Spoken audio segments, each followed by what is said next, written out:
The German-made GSG Firefly. It is a budget 22 pistol that looks freaking awesome, but is it awesome? Well, let's find out. The GSG Firefly is made in Germany. Long-lasting precision hammer-forged barrel. So you have that. It's a 22 long rifle. I've never been concerned about the barrel life of a 22, but I guess the Germans are. As far as price goes, the GSG Firefly, in its most budget basic form, including just one 10-round magazine, it costs about the same amount of money as a Taurus TX22 or a Kel-Tec P17. Both of those held way more ammo in each magazine than the 10-round magazine that's included with the GSG Firefly, and both those pistols have more magazines shipped with them, usually. I'm not sure, I can't remember how many magazines come with the Taurus TX22. I think it's 2. The Kel-Tec comes with 3 usually. So right there off the bat, those two become a pricing leader as far as options are concerned. I said it had a 10-round magazine, but you just saw me shoot, I think 13 or 14 rounds out of the same magazine. How did I do that? Well, with the joy and the inventive of 3D printing, I 3D printed a different follower. I put it in red so you'd know that it was different. And here is the original follower that comes with the GSG pistol in the stock magazine. Makes it hold 10 rounds. But you replace this with one you 3D printed that cost maybe 14 cents to print at that. Probably less than that. Honestly, probably less than 14 cents to print. Then we have a 13 or 14 round magazine. I can't remember which. Sometimes it holds 13, sometimes it holds 14. The ammo sometimes stacks kind of funny, but it seems to run. The only caveat with this 3D printed follower is the fact that it does not lock back the slide after the last round is shot. So you'll be hitting a few dry fires there, so just keep that in mind. And the suppressor, well, this thing is really shooting. Oh, see, there we go. We got a little bobble there. That's unfortunate. And that has nothing to do with the follower. Nope. But as I was saying, this 22 suppressor is just like every other 22 suppressor in the fact that it only, it's bobbling again. What the? Again, that is not the follower. The follower is way down here.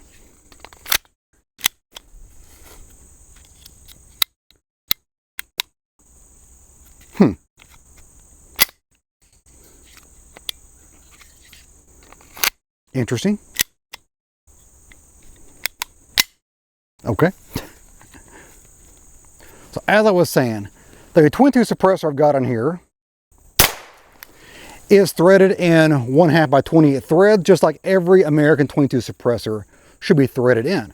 But unfortunately, the GSG Firefly does not ship with that kind of threading. It is threaded, but it's got this tiny weird European thread. I'll put it up here. I don't have that memorized because I'm never going to utilize it outside of buying an adapter.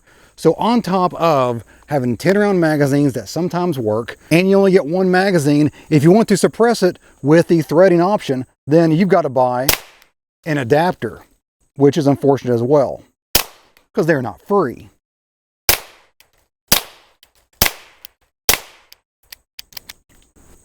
I want this pistol to work. I mean, look at it. It is freaking awesome looking, but unfortunately it does have bobbles here or there. Let me tell you one of the issues that I've had that I've tried to fix, and as you've seen today already, I did not. I've gotten it better. It is much, much more reliable than it was, unfortunately, because it's not very reliable right now. I've spun you around here so we have very good view of the controls, because the left side here is all the controls. It's not ambidextrous at all for the most part, except for the safety.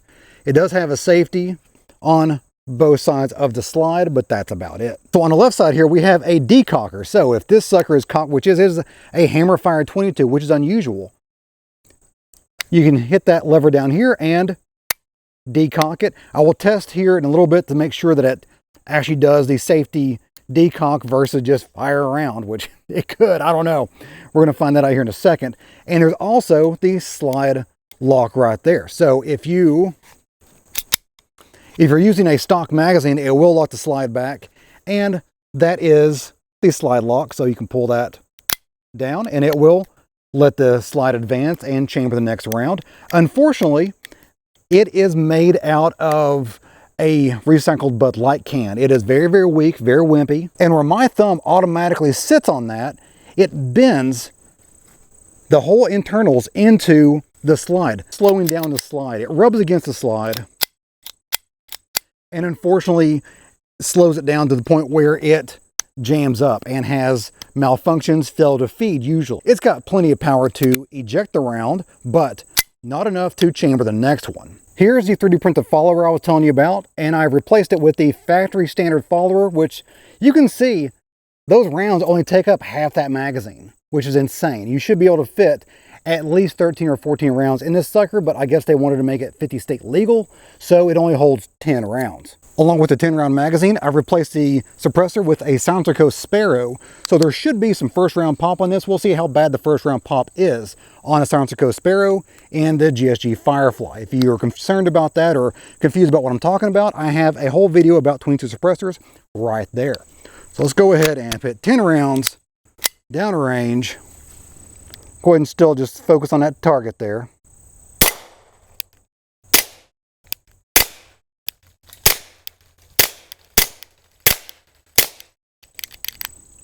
Again, we have a fail to feed there, unfortunately. It would fail to chamber. I was also purposely holding the pistol in a weird way so that my thumb did not put any downward pressure on that slide lockback. So I was holding the pistol like that as I shot versus up here, which I normally would do. So unfortunately, it still has an issue with chambering that round, and that is with the factory follower. But with that factory follower, you do get the slide locking back as it should from the factory. The factory follower also has one of those buttons here so you can take off the pressure from the spring and load in the ammo like so, which is a little bit better, a little bit easier to load, as well as should help you stack the ammo to keep it from getting rim locked, because that is a concern with the 3D printed follower. Now let's test the safety of this, because if it's not safe, then I cannot recommend it no matter how cool it looks, no matter how well it shoots. If it's not safe, it's not good to buy. So we're gonna go ahead and chamber a round. We got a round chambered in there, and we're gonna decock it. So there's a whole decock mechanism here.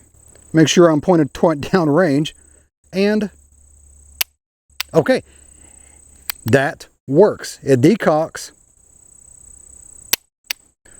without setting off the round. Good. Now let's test the safety here, because it has a slide mounted safety, which is not normal. I'm not a fan of that, but we're gonna go ahead and fire, or try to fire a few rounds with the safety on. All right. That's good. And now let's go ahead and fire it real time. All right, so you saw that actually worked. Cool. And again, decock again.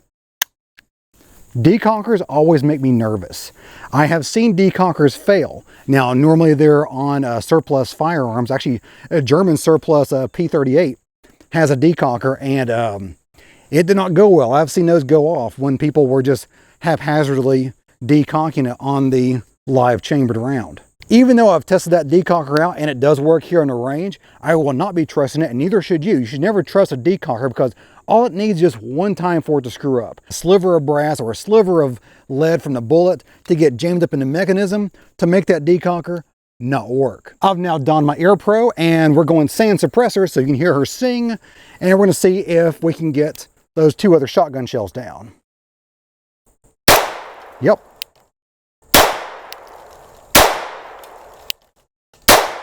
Nope. I'm not sure where she's hitting, because the point of aim changes when you take that suppressor off. I'm dancing all over it. There we go. Last round. So it took me 10 rounds to get the last two down. But again, I had to adjust my point of aim, because it does adjust itself when you remove a suppressor. Even when you change suppressors, it can change the point of aim. So I really wasn't doing myself any favors by changing around suppressors and removing it. As in all products, there's some good things, there's some bad things, and there's some ugly things. Well, let's go over the good, because there are some good things about this pistol. Number one is that it has a normal takedown lever, which mimics basically a Smith & Wesson Shield or Smith & Wesson M&P Pro or something of that nature. Very easy to take down. It is nowhere near your father's Mark III Ruger. So it is a joy to take down and clean if you do need to clean it. The second good thing is the fact that it has a great fit and finish.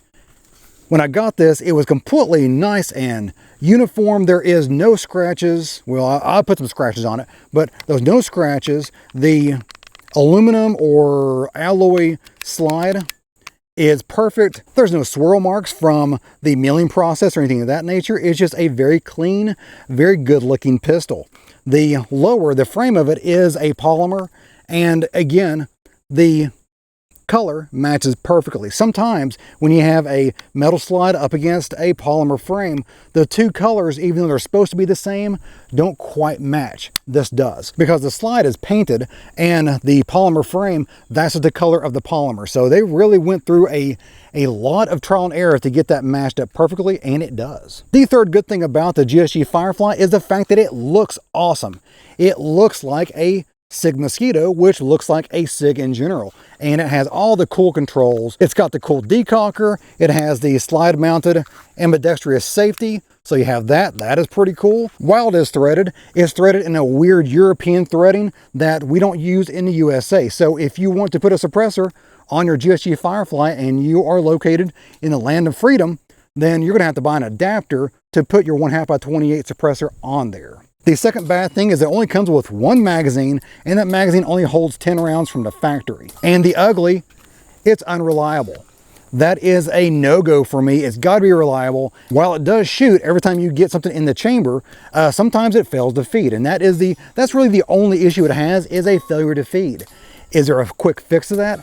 I have no idea. If you guys know how to make this GSG Firefly not fail to feed, not have fail to feed issues, let me know in the comments below, because I would love to know if this is a deal breaker or if there's an easy fix that I'm overlooking and I've Googled it and I haven't found anything, but maybe I've not Googled enough. Well guys, that's it from me today. Hope you enjoyed it. If you did, give me a like and go subscribe. A lot more is on the way. If you have any comments, questions, show ideas, leave that in the comment box of the video. I'll try to answer as many of those as possible, and we'll be answering questions live for the next couple of hours after this video goes live. So go ahead and put in your comments there and I will answer them as quickly as I can. As always, you guys have a great day. See ya.